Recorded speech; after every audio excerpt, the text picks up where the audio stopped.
So yesterday we did restoring force in a spring, elastic force in a spring. The next topic is potential energy of spring. We wrote that change in potential energy is negative of internal force, or change in potential energy is work done by external force. This is what we call work potential energy theorem. So up to last class we did, if you displace this spring, then the restoring force acting on the spring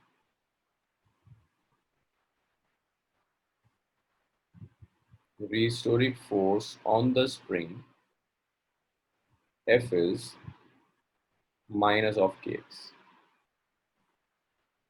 This is the restoring force acting on the spring, which is F is equal to minus of kx. This negative sign tells that the direction of the displacement and restoring force are just opposite of each other. That's the restoring force on spring. To calculate, and this is an internal force, right? This is the force exerted by the system, so it's an internal force. So to calculate potential energy, you need to calculate work done in stretching this spring from initial displacement 0 to the final displacement x.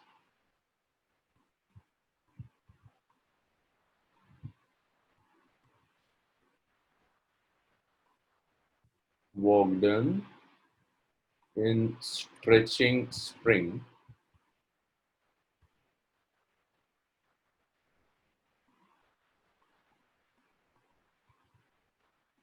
from x equal to 0 to x equal to x. This is the work done, which is integral of your forces. This is a variable force. So this is the f dot dx from initial value 0 to the final value. This is how we calculate work done in stretching the spring from 0 to x. Now 0 to x f dot dx. So the direction of restoring force we did in the last class, that restoring force F and displacement always acts in opposite directions. So if vectors are acting in opposite directions, that means angle between them is 180 degree. So we can write this as it's 0 to x, it's f dx cos 180. Cos 180 is minus 1, so the work done is it's 0 to x, it's minus f dx. That's equation number 2. The magnitude of force F here is kx. And when we take dot product, we use magnitude of force. So instead of F, I can substitute kx.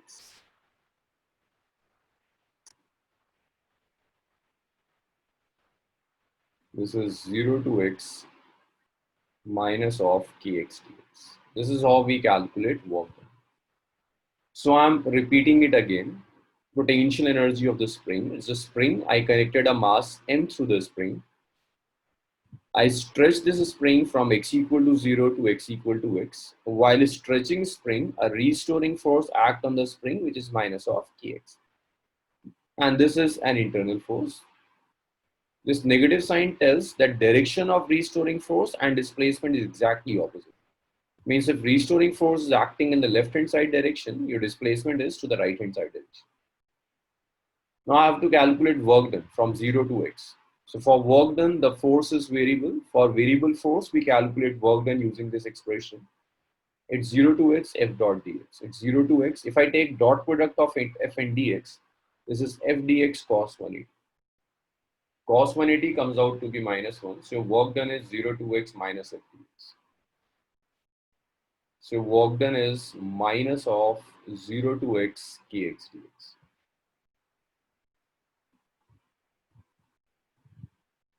So work done is minus of k. You can integrate this x.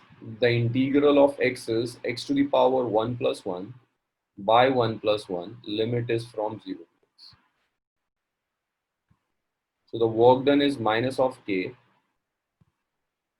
it's x square by 2, limit is 0. Fatma, don't worry about this steps of integration. The simple step, I'm integrating this x to the power 1. So integrate this x to the power 1, I just add 1 to its power and divided by its power only. Like if x, the power of x is 1 plus 1, so we divide it by 1 plus 1 only, and the limit of integration is from 0 to x. So that's minus k, x square by 2, it's 0 to x. So minus of k by 2, it's x square minus 0 square.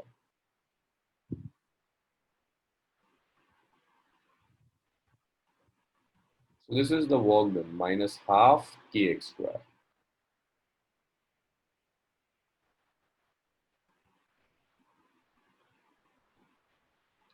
So this is the work done by internal force. Spring force is internal force. This is work done by the internal. Now, if I calculate potential energy difference between two positions, I call this as initial position and this is final position. So potential energy difference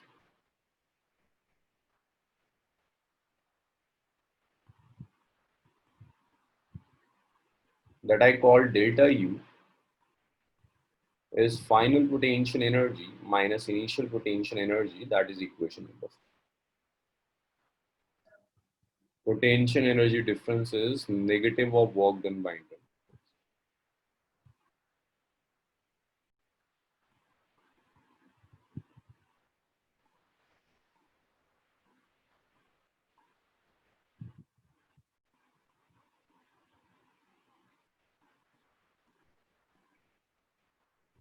So potential energy difference delta U is negative of work done by internal force. It's negative of minus half kx square. So potential energy difference is half kx square. This is equation number 5.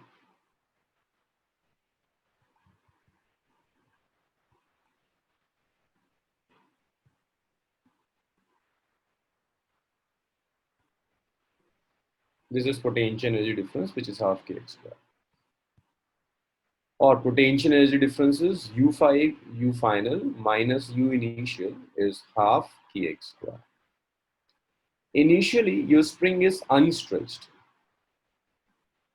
So if initially spring is unstretched, so what is the displacement from the mean position? 0. 0. If displacement is 0, then what about the restoring force?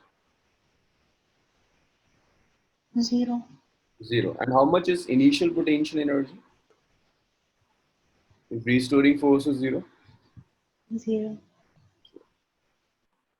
Ui is 0. If I put Ui equal to 0, I call this as equation number 6 and this is equation number 7. If I substitute this 7 and 6, I got U final is half kx square. And this U final is basically your potential energy, which is half kx square. So if you stretch or compress a spring by an amount x, then the potential energy of spring is half kx square. So if you compress, this is true for both the cases, or stretch spring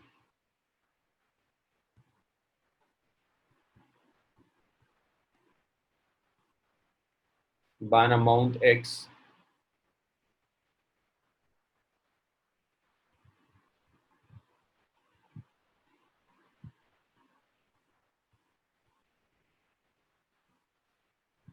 from x equal to 0 position,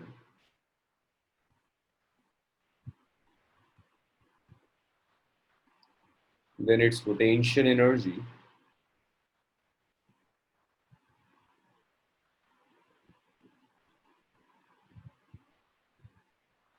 is half kx square. So these are two relations of potential energy. One is gravitational potential energy, which is mgh that we did yesterday, and another is this potential energy of spring, which is half kx square. There's one more thing, though it's not given in NCERT, but if spring is stretched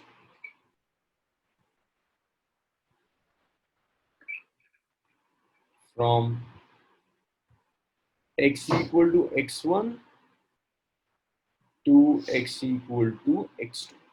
Like initially, your spring is not at mean position. This is the mean position of the spring, but it's not the mean position. The initial position is this. Like initially, your spring is stretched by some amount x1. Here, potential energy is u1. You are stretching this spring further by an amount x2.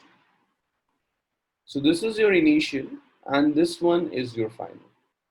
So the difference between the expression that we will do now and this one is, in this expression, initially your spring is at x equal to 0 position, but now initially your spring is at x equal to x1 position, and the final is x equal to x2. So to calculate change in potential in this particular case, the change in potential energy will be half k x2 square minus x1 square. Though it's not in NCERT, so very rare chances that you can get this type of question in your school exam, but you should know this thing.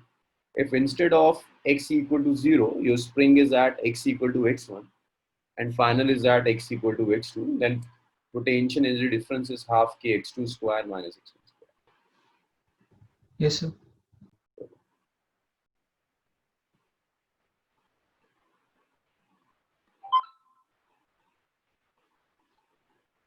The question is a spring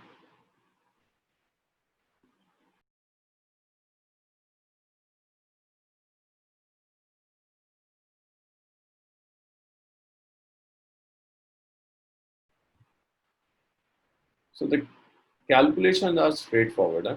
The first part is asking you to calculate the restoring force. Restoring force is minus of kx.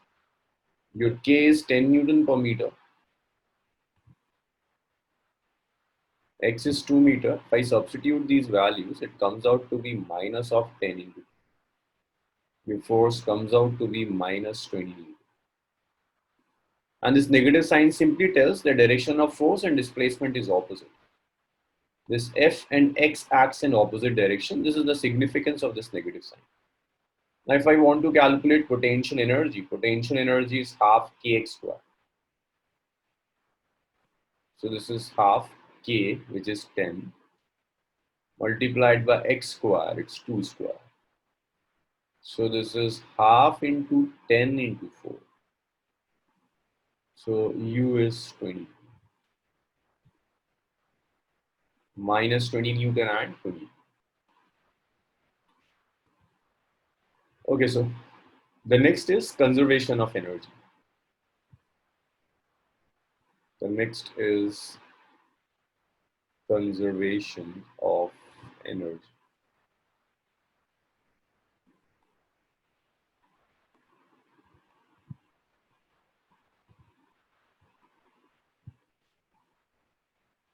For conservation of energy, there are two essential conditions. The first thing is non-conservative forces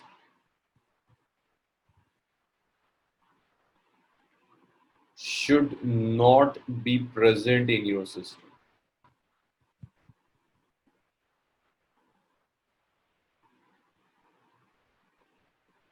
Your system should not have non-conservative forces. Only conservative forces should be present.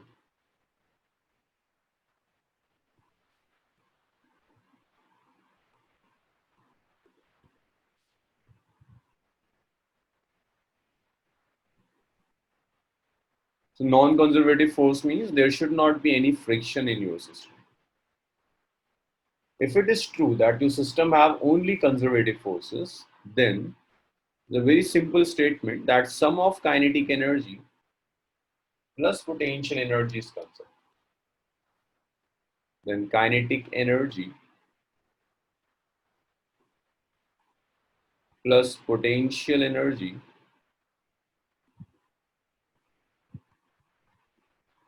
kinetic energy plus potential energy is conserved. This is conservation of energy. When I say that kinetic energy plus potential energy is conserved, this means that initial kinetic energy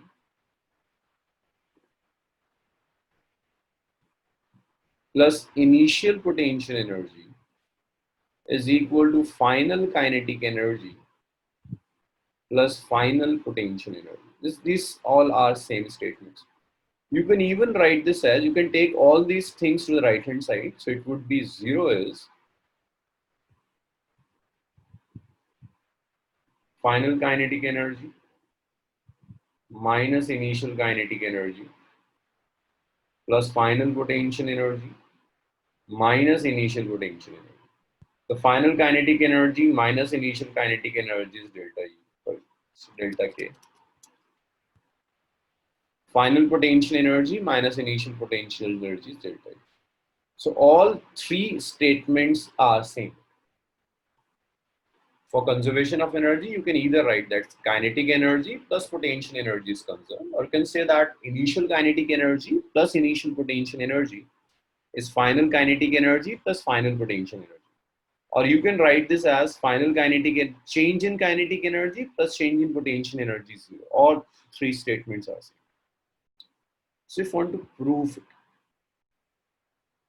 okay, let's prove it. Fazil, what is work energy theorem? Sir, final kinetic energy minus initial kinetic energy is equal to work.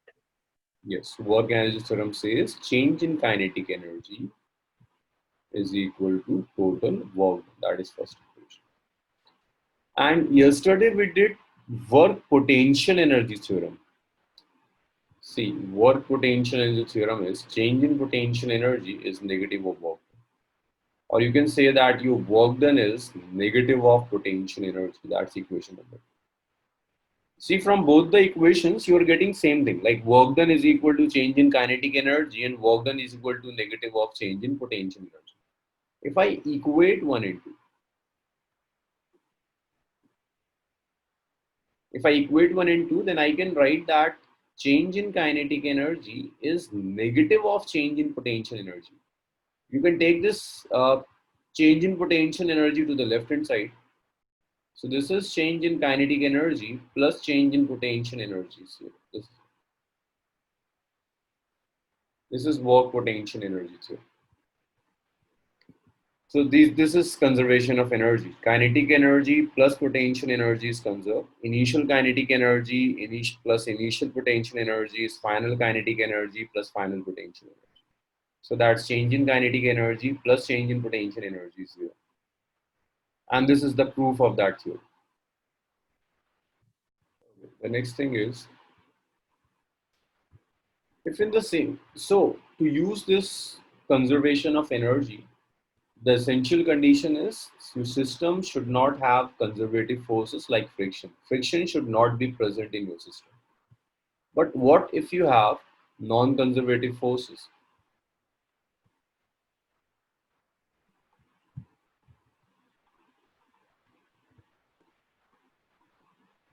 Are present in your system. If your system have non-conservative forces. For non-conservative forces, there is a bit modification in your equation. Change in kinetic energy plus change in potential energy is work done by non-conservative force. Sir, Yes. this is like for conservation of energy, right? This last statement is not conservation of energy. The previous, where I write that change in kinetic energy plus change in potential energy is 0. And there's one more thing. When I'm writing conservation of energy, it's basically conservation of mechanical energy. Only kinetic and potential energy we are dealing. I'm not talking about the total energy, heat energy, light energy, sound energy. No, we're just discussing kinetic energy and potential energy. If sum of kinetic energy and potential energy is conserved, then your system obeys conservation of energy. But if change in kinetic energy and change in potential energy is equal to work done by non-conservative force, that means your energy is not conserved, your energy is transferring. Basically, when you have friction, then a part of your kinetic energy may get converted into heat energy due to friction. So energy does not remain conserved. So energy is conserved only if non-conservative forces are absent. And again, I'm explaining it again that conservation of energy here means conservation of mechanical energy. Mechanical energy we did in the beginning, that's kinetic energy and potential energy. We are not talking about conservation of heat energy, sound energy, and light energy. We're just discussing kinetic and potential energy. Let's start with numericals. For numericals of conservation of energy, you should know these three expressions.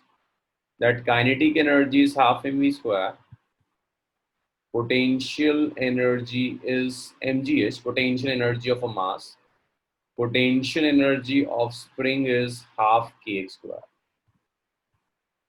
This is gravitation potential energy. If a body is placed at a height h, then its potential energy is mgh.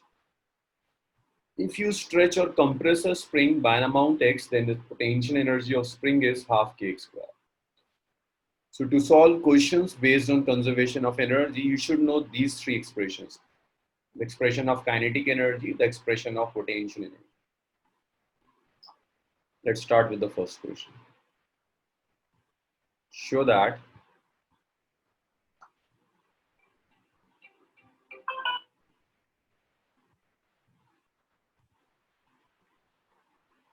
total energy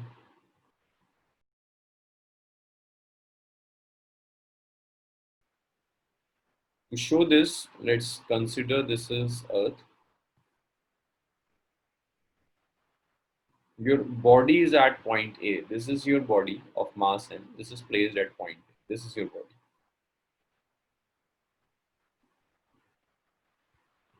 With respect to ground, the height is h. This body is at rest.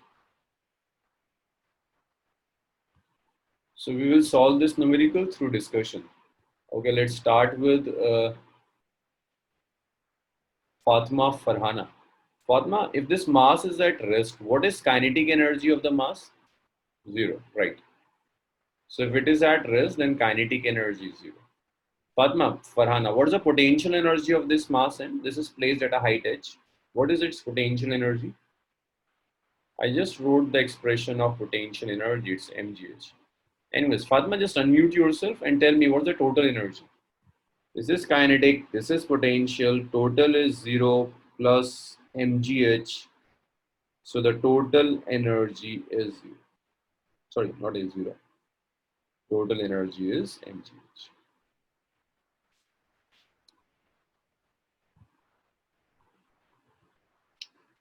Now from the initial point, if this ball comes to this ground, the mass of the ball is, and I call this as point B. Now let's solve total energy at B. This is at A. Now we are solving total energy at B. So how much is the potential energy of body at B? Potential energy is mgh. You are measuring height from this point. So m is placed on the ground. So height is 0. So potential energy is 0. And it's not rest, it strikes the ground with some velocity. You release this mass from point A, it keeps falling downwards and then strikes the ground with some velocity v. When it strikes the ground, its height with respect to ground is 0. So at B, potential energy is 0.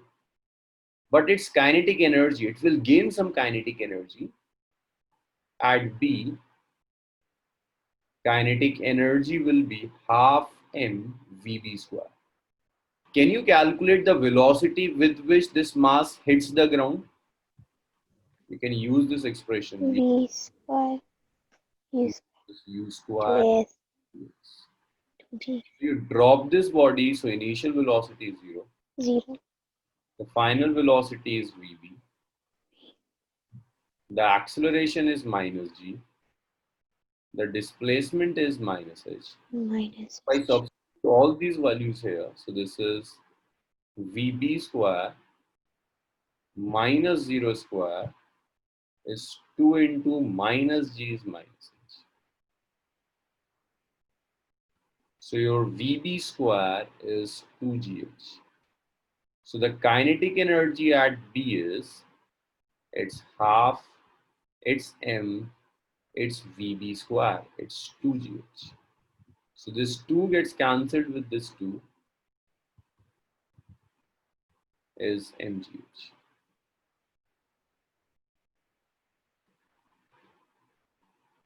So the total energy is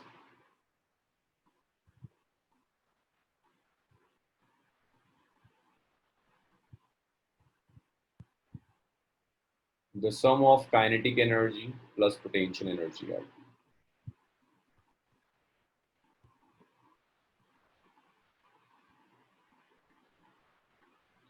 So the kinetic energy is mgh. Potential energy at B is 0. So the total energy at B, it's mgh now. So you can see during free fall, at every point of motion, your total energy is conserved. At A, this is mgh. At B, your total energy is again mgh. So total energy is conserved. Similarly, you can check this, the total energy at this point too, in between somewhere. If you calculate kinetic and potential over this point, you will get the same result. Your total energy, when you add them, comes out to be. So total energy at A is total energy at B is total energy at C. So your total energy remains conserved. This is conservation of energy. This is basically a solid example of NCRT. So this is spring. This spring is initially unstretched, uncompressed. The spring is at its mean position. Then you have a car of mass m. It's moving with some kinetic energy.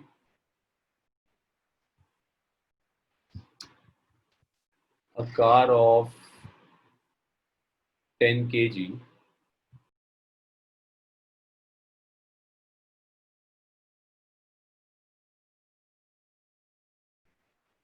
It's a very simple problem. You just have to decide the total initial and total final energies of the system.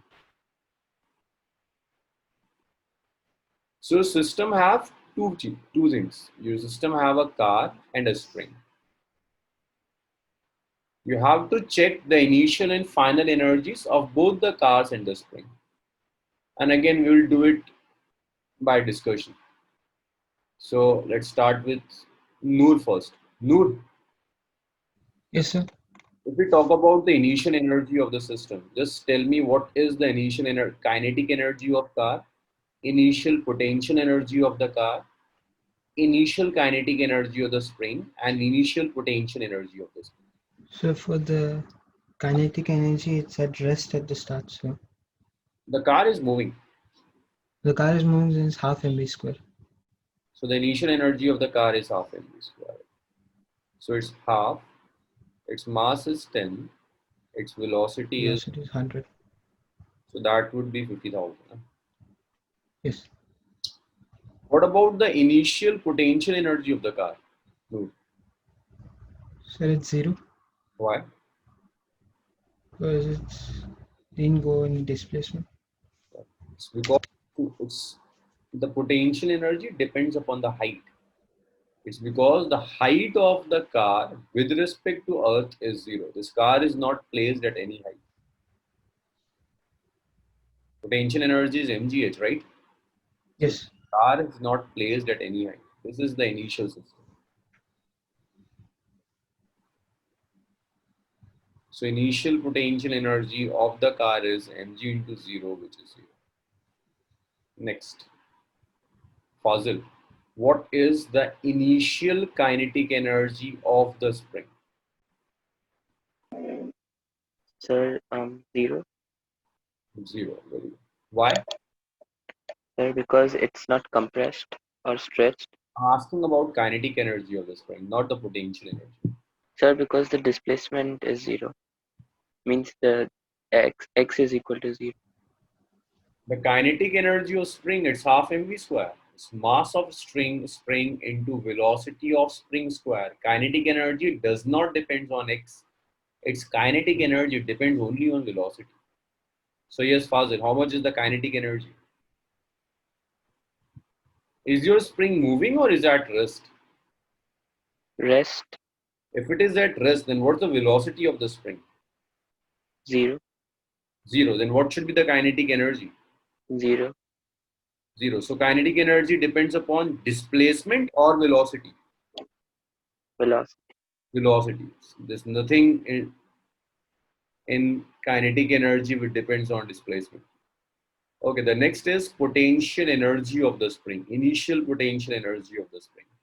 So Fazil, what is the initial potential energy of the spring? This depends on x. Half into 20 Into, into 0. yes. Initially your spring is unstretched, so it's 0. So this is the initial system. Huh?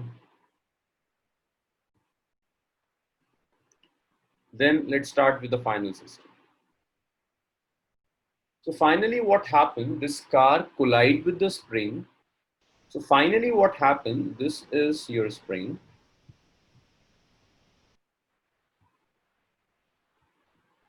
Car collides with the spring and then spring starts compressing. Due to the collision of car with the spring gets compressed. Say the spring gets compressed up to this. So that was the initial position of the spring. And this one is the final position of the spring. The spring gets compressed by some amount x. This is the car now, car of mass. The spring gets compressed by x.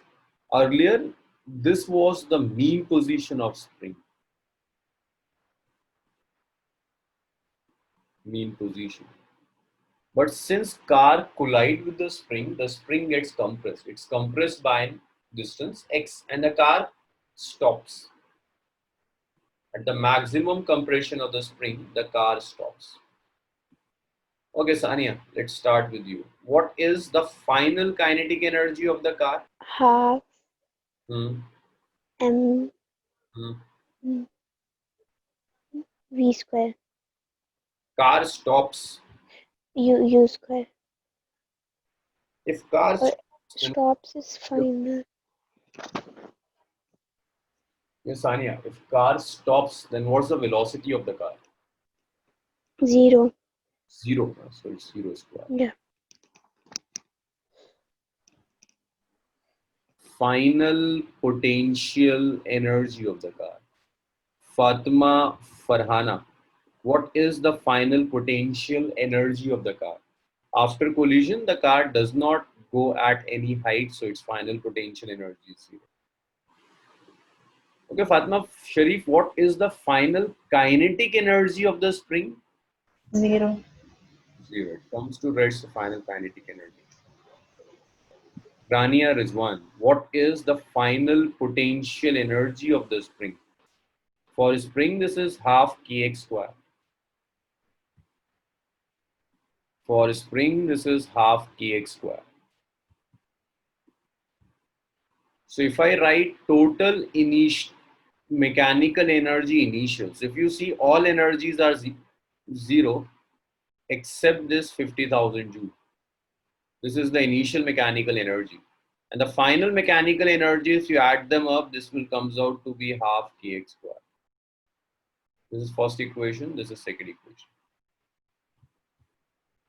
Mechanical energy means add all kinetic and potential energies. Final mechanical energies means add all kinetic and potential energies.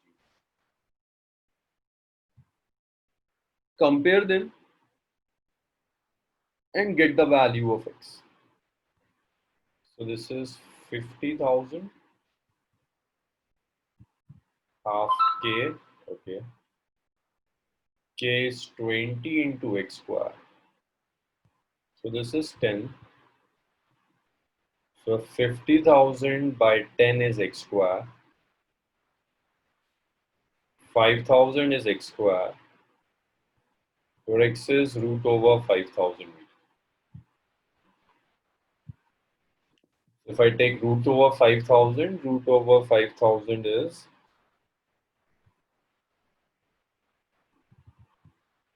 root 5,000. Yeah, it's 70.71. Very good. So everyone is correct. It's 70.71. This is it.